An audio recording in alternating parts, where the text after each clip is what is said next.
ಮೋಹನ್ದಾಸ್ ಅಗರ್ವಾಲ್ ಜಿರವರು, ಕೇಂದ್ರ ಸಚಿವರಾಗಿರುವಂತಹ ಪ್ರಹ್ಲಾದ್ ಜೋಶಿಜಿ ಅವರು, ಪಕ್ಷ ನಾಯಕರು ಮತ್ತೆ ಎಲ್ಲ ಕೋರ್ ಕಮಿಟಿ ಸದಸ್ಯರು ಎಲ್ಲರೂ ಕೂಡ ಇವತ್ತು ಆ ಸಭೆಯಲ್ಲಿ ಭಾಗವಹಿಸಿದ್ರು. ಬಹಳ ಪ್ರಮುಖವಾಗಿ ಮುಂದೆ ಬರುವಂತಹ ಬಾಗಲಕೋಟೆ ಹಾಗೂ ದಾವಣಗೆರೆ ದಕ್ಷಿಣ ವಿಧಾನಸಭಾ ಕ್ಷೇತ್ರದ ಉಪಚುನಾವಣೆಗಳ ಅಭ್ಯರ್ಥಿಗಳ ಬಗ್ಗೆ ಚರ್ಚೆ ನಡೆದಿದೆ. ಎರಡೂ ಕ್ಷೇತ್ರದಲ್ಲೂ ಕೂಡ ಯಾರ್ಯಾರು ಆಕಾಂಕ್ಷಿಗಳ ಇದ್ದಾರೆ ಅದೆಲ್ಲದರ ಬಗ್ಗೆ ಚರ್ಚೆ ಆಗಿದೆ. ಕೋರ್ ಕಮಿಟಿಲಿ ಚರ್ಚೆ ಆಗಿರುವಂತಹ ಹೆಸರುಗಳನ್ನ ನಮ್ಮ ಪಕ್ಷದ ವರಿಷ್ಠರಿಗೆ ನಾವು ಅದನ್ನ ಕಳಿಸ್ಕೊಡ್ತೇವೆ. ವಿಧಾನ ಪರಿಷತ್ ಚುನಾವಣೆ ಈಗಾಗಲೇ ಅಭ್ಯರ್ಥಿಗಳು ಘೋಷಣೆ ಆಗಿದೆ.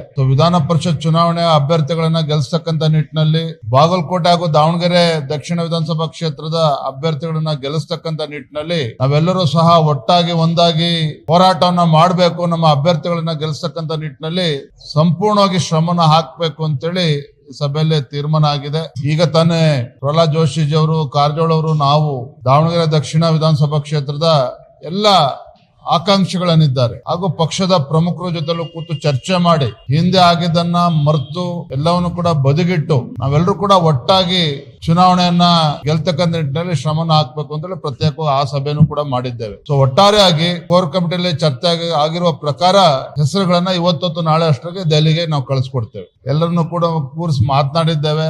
ಹಳೆದನ್ನೆಲ್ಲ ಮರೆತು ಪಕ್ಷದ ಹಿತದೃಷ್ಟಿಯಿಂದ ನಾವೆಲ್ಲರೂ ಕೂಡ ಒಟ್ಟಾಗಿ ಒಂದೇ ಕೆಲಸ ಮಾಡಬೇಕು ಅನ್ನುವ ಸಂದೇಶವನ್ನು ನಾವು ಕೊಟ್ಟಿದ್ದೇವೆ.